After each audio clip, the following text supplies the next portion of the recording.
Hello, Mark's Notcast 218. Today I am not wearing a band t-shirt, which may surprise you. Some of you may think, has Mark got any t-shirts that aren't band t-shirts? Well, actually, I've got some shirts that aren't even t-shirts, which is pretty amazing, I know. But we're in the middle of a heat wave, hot time, summer in the city, and I am going where the weather will suit my clothes, which is why I originally grew up in Britain in the 80s when it was cold and summer lasted for about 27 minutes. Now summer feels like it lasts for about 27 years every single day. And we are fast approaching record temperatures in the UK. So there are terrible, vicious rumours, which I hope are not true, that the UK will get to over 40 degrees for the first time in our recorded history, which I think the temperatures, I think that's 140 degrees. When I went to Vegas, it was 116, and I felt like I was growing scales and evolving into a lizard. And so therefore I am not wearing a band t-shirt tonight in my desperate attempt to stave off watching yet another procedural crime drama about murder on British television. I have taken to talking to my mobile phone, this time about one of my favourite bands that I haven't talked about yet so far. That band formed in around about 1979, and that band are featuring the sole continual member Matt Johnson and numerous other people over the past, what feels like a staggering 43 years. Today, I'm talking about the band's early years and their early discography, primarily the first cassette-only album, See Without Being Seen, which got a CD release a couple of years ago. The first official The album, which was also released under the name of Matt Johnson, Burning Blue Soul. The Some Bizarre album compilation that gave the world, I think, Soft Cell, Depeche Mode, and the singles Controversial Subject and Cold Spell Ahead. Which is here. So I thought we'd start off also by saying, if any of you are fans of the that's great. If you're not, you may very well be baffled, stroke confused, stroke mildly bored by this, and you don't have to watch it. Which, of course, is the same thing about all of these. You don't have to watch them if you don't want to. There was a comment on one of my very early embryonic Notcast from about 2 years ago that said it was too long and boring. I was kind of sat there just going, well, firstly, have you thought about not saying that? And secondly, have you thought about maybe just switching it off? That wouldn't be a bad idea. But clearly that had eluded my patient but abusive viewer. This one, hopefully, a little less boring, but I can't guarantee it. Also, what I would recommend to anybody that is a fan of the is this book here, Long Shadows and High Hopes, The Life and Times of Matt Johnson and the by Neil Fraser, which was published in 2018, and it really is the definitive tale of the band's existence, inexistence, career, and lack of career at the same time. It's got some absolutely fascinating stories. I must admit, I have read quite a lot of this over the past few days in order to do a little bit of last-minute cribbing and research for this. Really essential, interesting read. Also, by the way, really helpful in outlining, I think, what it was like to grow up in London in the 60s, the 70s, and parts of the 80s as well. And now I was born probably about 10 years after Matt Johnson, and so therefore, by his standards, I'm probably a criminal underachiever, but I didn't get a job working as a 16-year-old in a studio in central London for beans and living off soup, so I didn't have the audio experience.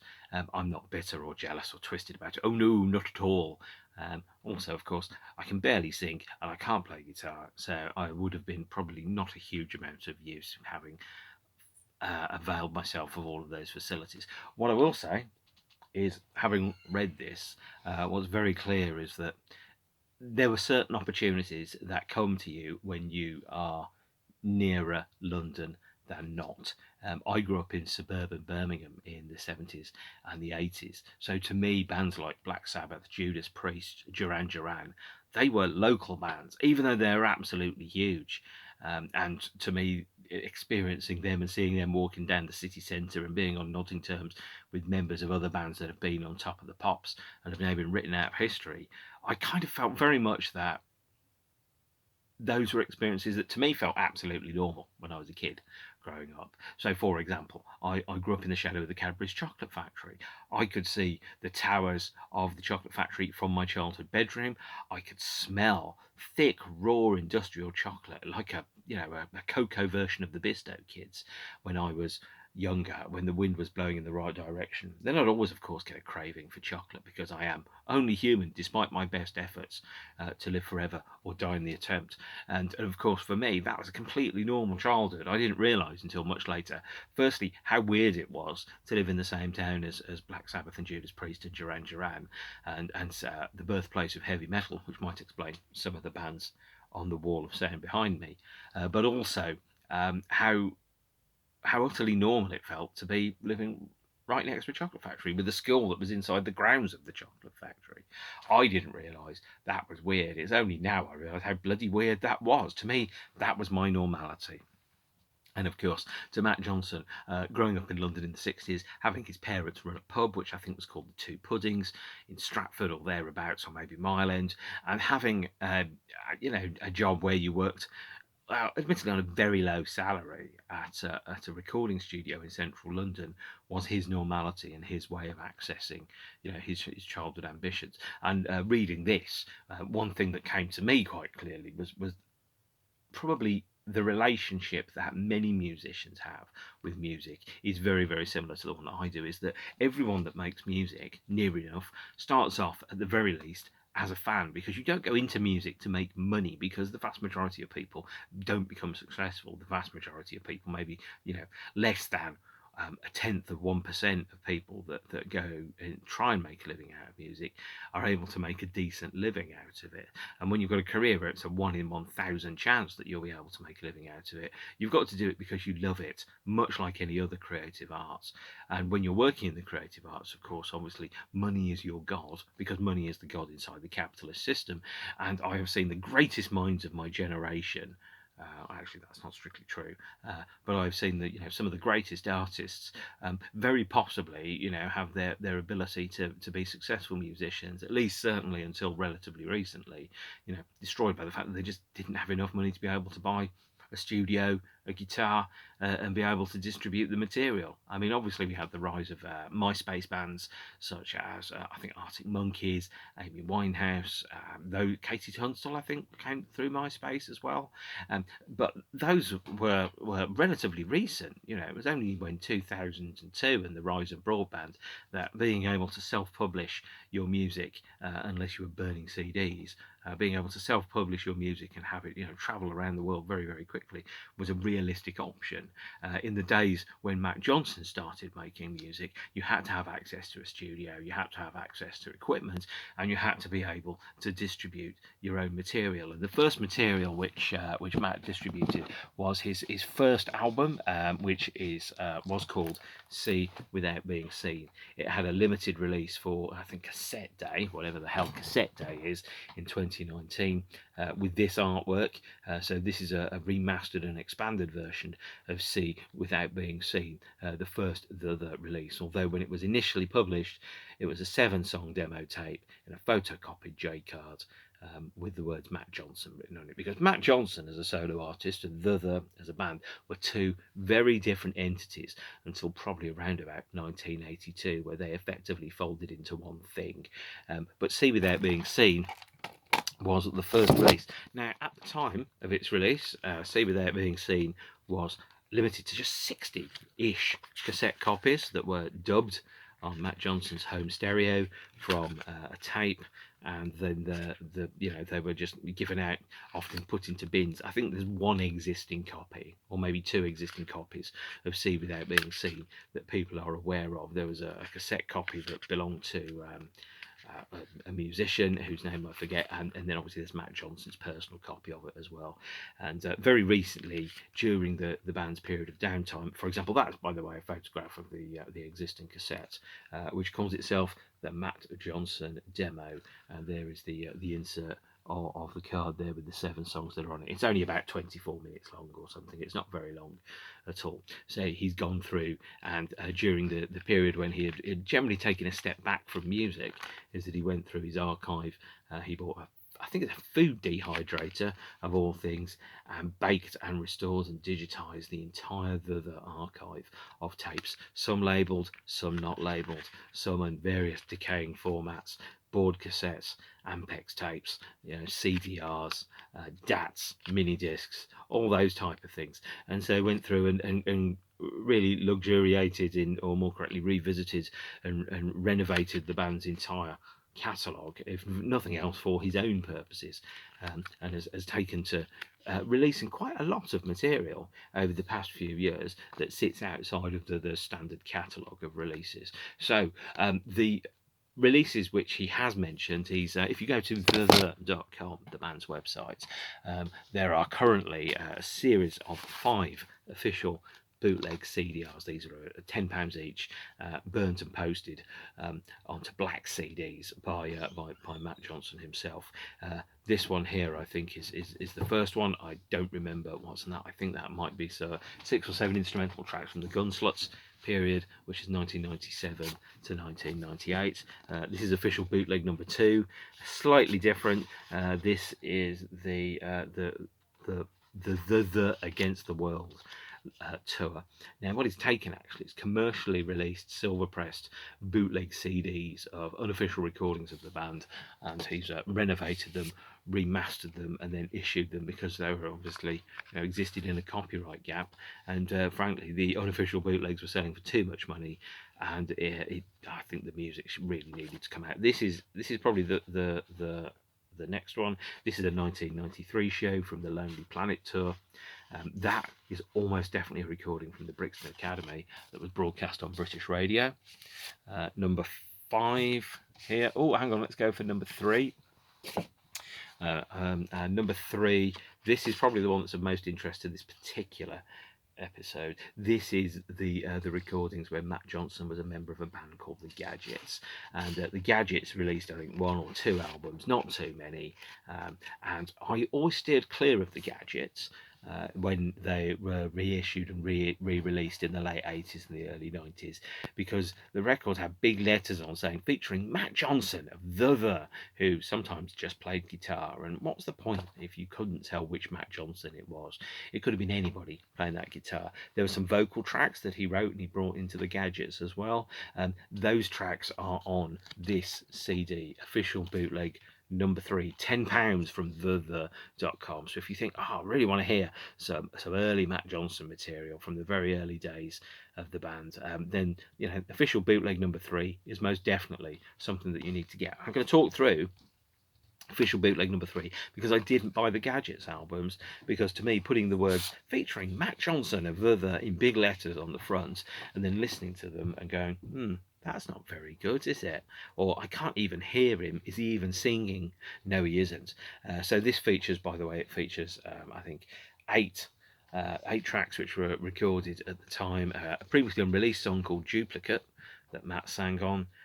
A conversation with Colin Lloyd Tucker, who was a member of the Gadgets in 2010, and then 2 2010 recordings of previously unreleased songs by the Gadgets, which Matt Johnson was involved in.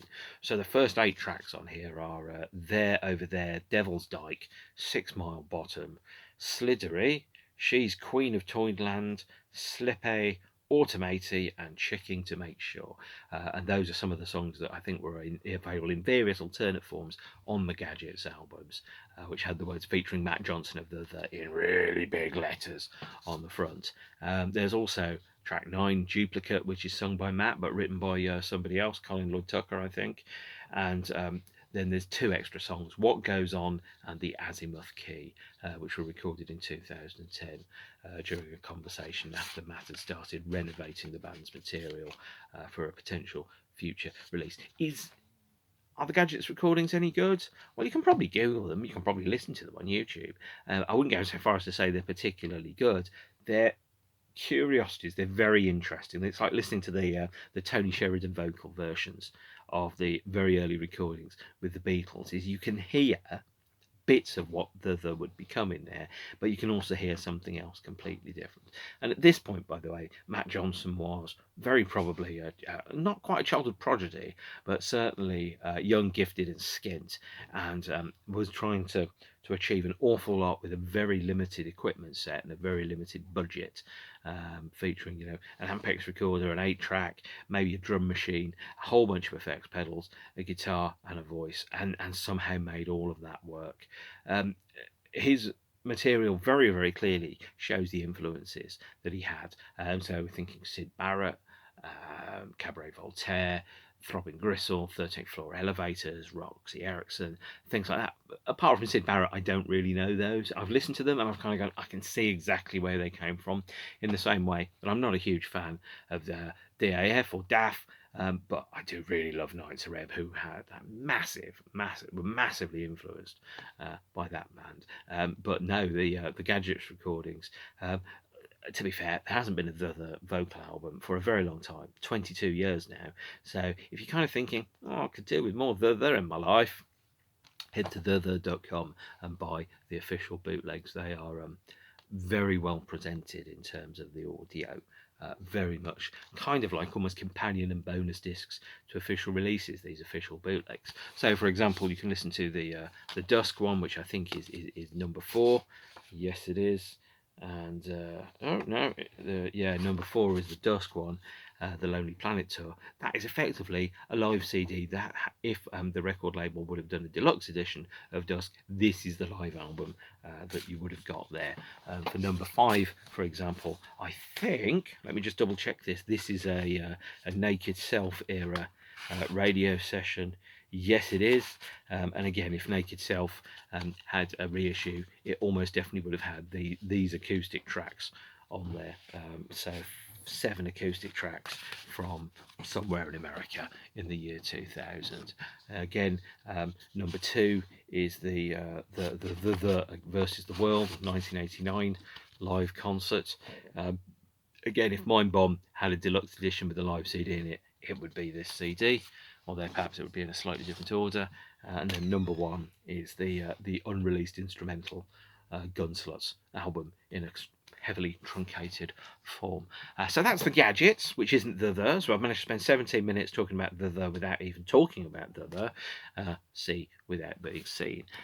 And then, of course, See Without Being Seen got a release in 2019 as a cassette. Here it is, and then as a CD in a media book pack. This media book pack is the configuration that all the releases on the Cineola label, which is Matt Johnson's own label, have had. So everything after Naked Self has been released on the Cineola label. There's, I think, 7 or 8 soundtracks, and there's the live album, and there's See Without Being Seen. And this has an essay, some explanatory text, photographs of the tapes, and See Without Being Seen is very interesting. It's self-recorded by Matt Johnson, self-distributed, self-taped onto cassettes and given away free by a young, ambitious 16, 17-year-old. And listening to the songs on here, I can tell you that there's not a huge amount of the songs in here that you would listen to and go, that guy's going to write some of the best pop songs or some of the best songs of the 80s and 90s, learning his craft at this point. There is a theory about the 10,000 hours, which you need to do 10,000 hours of something before you become really good at it. Obviously, Nick Mason said that Pink Floyd had only done about 50 hours when they did Arnold Lane. Matt Johnson is not at his 10,000 hours here. These are embryonic recordings that are recorded quickly and cheaply, and you can hear that.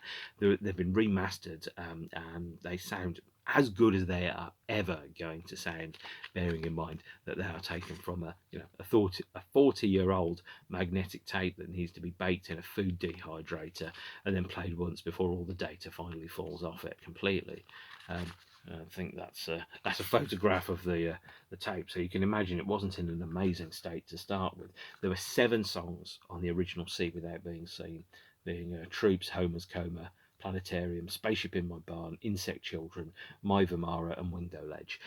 For the CD release, an extra 6 instrumental or vocal tracks have been included, which is White Stone on Earth, Sugar and Spies, People on Sight, Let's Do It Again, Empty Night Train Home, and Lazy Finger Shake.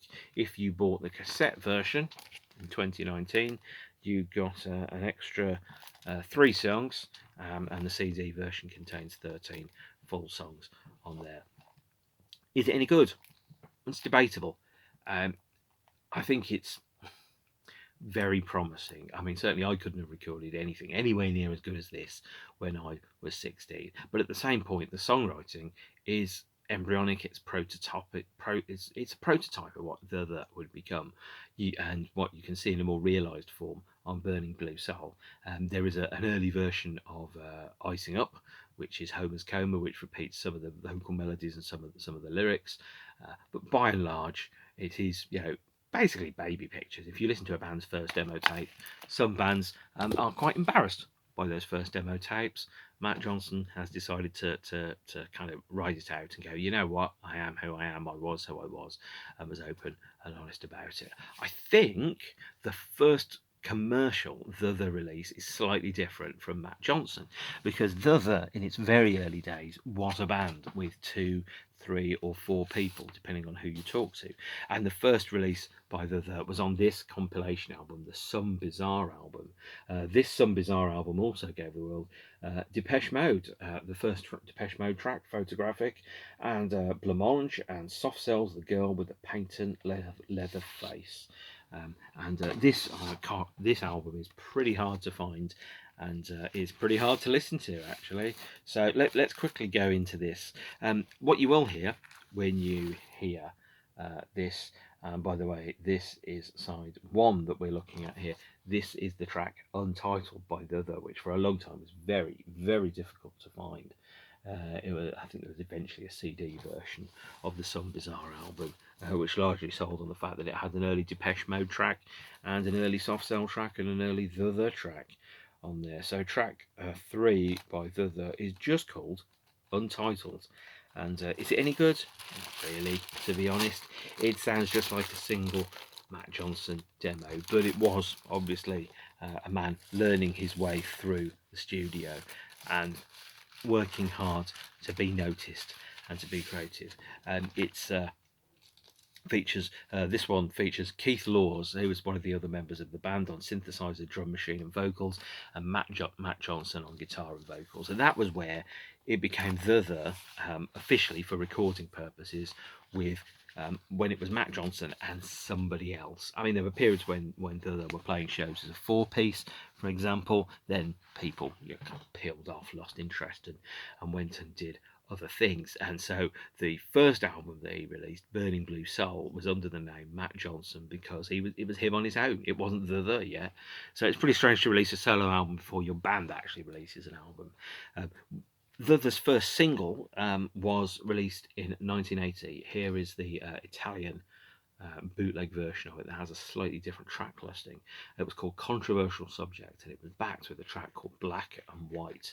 In 1986 or thereabouts, enterprising people in Italy released a blue vinyl 7-inch featuring Controversial Subject and a track called Dumb as Death's Head, which was on a flexi disc, and then on the B-side a track called Black and White. These sound just like the Matt Johnson solo material, and this was on a blue vinyl 7-inch. You couldn't get the original 7-inch for love nor money unless you had about £100 when I became a fan of The in 1987.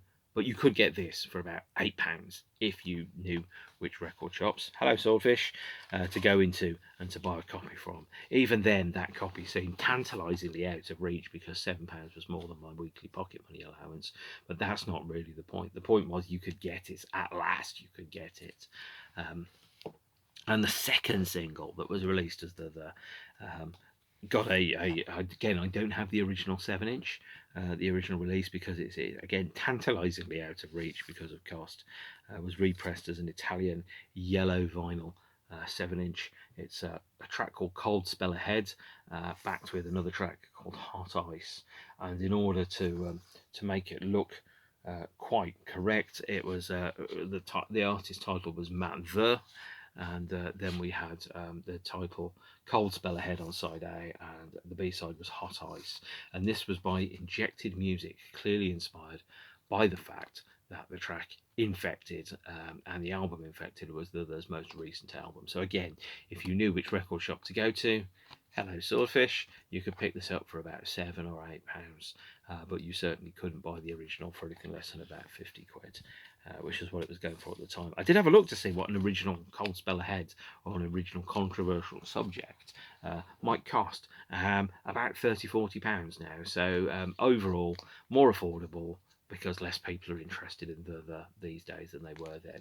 Cold Spell Ahead is the first the track that really features Matt Johnson as lead vocals, because things like Controversial Subjects, Black and White, Untitled, Matt's voice was more of a texture in the context of the song than an actual part of the actual song itself. It was distorted, it was covered with various kind of effects, and the vocal melodies weren't particularly strong, the lyrics weren't particularly clear, the voice was another texture, which was a sonic trick that certain other bands, including the Cocktail Twins, have picked up over time. So you could argue, was this influential to the Cocktail Twins? No idea, don't particularly care either.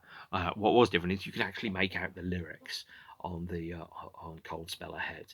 Cold Spell Ahead did get a more popular widespread release in 1992 with a picture disc 12-inch, the first 12-inch edition of Cold Spell Ahead, which was one-sided. On one side you just had a picture disc image featuring a bit of art by Andy Dog Johnson, who did the artwork for Infected, Soul Mining, Dusk, all those type of releases, and Andy's visual style certainly seemed very keen on basically naked people. And then on the B side, you've got Cold Spell Ahead and Hot Ice as a 2-track 12-inch. Cold Spell Ahead is an interesting song because it is a prototype of a song that many of the fans will know as Uncertain Smile. And then it's basically 2 songs stuck together: Cold Spell Ahead, which is Uncertain Smile, a very early version of that, and a second track called Touch of Experience, which it was kind of, so you listen to it and you kind of go, yeah, this is fine, I've got you under my skin where the rain won't let in, and if the sweat pours out, just shout, etc. And then all of a sudden it goes into a completely different song, and you're kind of sat there going, is there a pressing error? No, it's meant to sound like that. That's how the song is meant to sound. And then we've got Hot Ice as the B-side, which is a largely instrumental, experimental, made up in the studio bit of faffing about, which basically screams classic B-side. And the idea that on your second single you're going to stick a heavily improvised classic B-side that perhaps isn't very good as your second B-side. That's quite a keen move there, but that's obviously not the only thing that we had. So the first The album, although actually technically it's the second The album, but it's also not the first The album. Don't worry, you'll need a map, it's okay. See Without Being Seen was regarded as a legendarily lost album. So I'd read about it in the songbook I got out of Birmingham Library in the late 80s, and I'm like, I never go, wow, what is this song, Troops, Home as Coma? You build up an idea of what those songs sound like over 40 years, and it's like The Day the Clown Cried, really. It's the bits of it that you see and the bits of it that you hear, and you kind of go, it's not all that, is it? It's not amazing. It's pretty rubbish. And so See Without Being Seen, although it was Matt Johnson's first demo, wasn't actually the other's debut album until 2019, because until then only 60 copies of it existed. And the first album length recording by Matt Johnson was Burning Blue Soul. Here is the 1983 reissue of Burning Blue Soul, which was issued under his own name because it was one man on his own. Keith Laws wasn't part of Burning Blue Soul, although he did contribute a couple of the track titles. He did contribute the album title. He did come up with some ideas for some of the songs. He didn't play on it.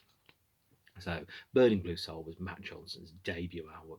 Releasing a debut album before your band releases its first album is an unusual approach to chronology, and later on over time, as it became increasingly clear that there was the creative entity under which Matt Johnson would release everything, Burning Blue Soul was retitled as the first The album when it got its 1993 CD release, here alongside an appropriate Andy Dog Johnson cover featuring a painting of a young Matt Johnson, who was Andy's brother, of course. And this is the 1983 version, which really kind of bumps up the connection. Short of calling itself the and using an Andy Dog painting, this was the debut album to all intents and purposes. Although obviously it was released under the name Matt Johnson, and it regards itself, according to the liner notes here by Ian Pye on the background, as an uninhibited tour de force which preceded the more pop-wise soul mining, the missing link between the two being the so far unreleased Pornography of Despair. Pornography of Despair, a lost the other album, is one I will talk about when I talk about the soul mining records. But Burning Blue Soul is I think it's a really interesting record. It's probably not the worst of their album, I think, but of the vocal the albums, it is not the best. Maybe See Without Being Seen, because clearly See Without Being Seen is just a glamorized demo tape. Maybe See Without Being Seen is my least favourite of the vocal of their albums, and Burning Blue Soul is my second least favourite. Certainly, if his career had ended here, we wouldn't be talking about this now. I wouldn't be going to see the if they ever play live again. But this is the 10-song album that released on, I think, 4AD initially. Didn't sell a huge amount of copies then. Came in a slightly different and I think more appropriate psychedelic sleeve that reflected the frankly whacked out contents within. And was then given, obviously, it's far more prosaic. Here's Matt standing in an alleyway in Docklands in London. Well, not Docklands, actually, it's just round the back of Tower Bridge, if you must know where it is. And this then was the only release until 1993 that you could easily get. Is the vinyl version of Burning Blue Soul. Burning Blue Soul is, I think it's a very good record. It's difficult to love. It takes a lot of work to unlock. It's built from the same influences that are all over See Without Being Seen and all over Controversial Subject and Cold Spell Ahead, a bizarre and slightly tilted version of songwriting. So things like choruses and riffs and things like that are all here, but they're arranged in quite a perverse, unique and individual way. And that's why I said it reminds me a lot of things like Syd Barrett and 13th Floor Elevators. The music that you listen to, also actually an element of Bonzo Dog Doodah Man, and you listen to it and you kind of go, okay, so this is clearly strange, quirky, a very individual voice, but not easy at all. You know, there's no way if you listen to this and you go, that guy's going to write Uncertain Smile in a year and a half. He's going to write Infected in 5 years' time. You'd listen to that and go, no way, because there's just no evidence of that there. It's one man on his own with riffs and loops, filtered vocals, experimental electronics, produced by Bruce Gilbert and Graham Lewis from Wire. It's a bizarre and unusual album. It really, really is. And it's not like anything else that you might have heard. And talking of some bizarre, what I haven't mentioned, I need to remember this actually, is that the Cold Spell Ahead single, if you listen to the Cold Spell Ahead single, the drummer on Cold Spell Ahead is a Korg K55 drum machine, and the Korg K55 drum machine belongs to Daniel Miller and is the same drummer on Photographic by Depeche Mode. So The and Depeche Mode shared a drummer, albeit very briefly, Daniel Miller's drum machine. I don't know why I didn't mention that earlier, it only just occurred to me. But there we have a fascinating little bit of trivia, in the same way that I think one of the same Moogs on Abbey Road, the Beatles album, is the same one that's on Donna Summer's I Feel Love. There you go, pop fans, trivia and absolutely useless information you will never remember, courtesy of me. Burning Blue Soul by Matt Johnson is, to all intents and purposes, the debut, the album. And again, like See Without Being Seen, like the early singles, it's unusual, it's difficult, it takes a lot of work. I've got to be honest about it, it's not amazing, but it's fascinating to listen to and go, that's where he was going to go, and that's what he was going to do. And some of the tracks of Burning Blue Soul have been played live by the on their concert tours. So I think we've got Another Boy Drowning, Bugle Boy, I think like The Sun Rising in My Garden actually is was one of the tracks that we've got here. or maybe Red Cinders in the Sun, I don't know. But a couple of songs off Burning Blue Soul were played on The 2018 live shows, and also Another Boy Drowning was played on the 1990 The versus the World Tour.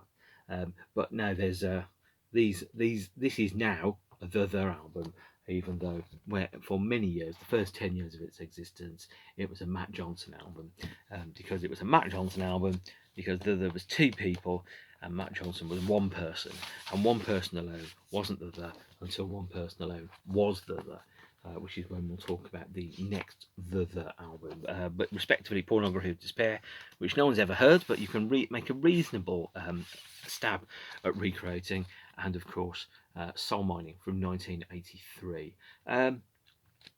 It's a very obviously a record made by a teenager, and that is, by the way, in no way is that a denigration of it. You know, there's a lot more talent in this than the vast majority of people of his age that I have heard. I think maybe the most critical thing I can say about Burning Blue Soul is, as an album, it lacks real life experience, and so the songs are abstract concepts written about things which maybe the author doesn't necessarily have a huge amount of experience of. Things like love and life and heartbreak and all those type of things, because he was 17 or 18 when these were recorded. And when I was 17 or 18, you know, all the things I knew about love I'd really only known from one absolutely awful relationship, which was very short and resulted in some truly terrible poetry, and all the songs that I listened to, and all the films where the good guy gets to get the girl and kill the baddies and save the entire planet at the end. So not exactly realistic role models around what relationships should be. 1993 saw the first CD release of Burning Blue Soul on 4AD, this time repurposed, rebadged and renamed as a The album, which it has been ever since. By the way, my copy has the Cold Spell Ahead CD single inside, because my Cold Spell Ahead CD single didn't have a front cover, which is how come I could afford to buy it at the time. Burning Blue Soul in 1993 was rebadged and rebranded as a The album, and features Andy Dog Johnson artwork. So it now fits on the shelf next to the records, where it always is and always should be. It features some essays, some lyrics, a remastered version from the original tapes, 4AD mail order guide, and that's about it really. Considering that There's career, to all intents and purposes, by 1993 was starting to hit some road bumps on the way, and some potholes. It was an important record to get out whilst the opportunity still existed and whilst the commercial interest was still there. Burning Blue Soul, Burning Blue Soul and See Without Being Seen are really, really interesting records. They are the first steps of a tentative songwriter as he grew into being himself, and as he became the person that wrote some of the very best songs of the 80s. At the time when he'd just finished Burning Blue Soul and released it in 1981, he'd started to think about The as being the creative entity by which his future activity would be defined under a group name.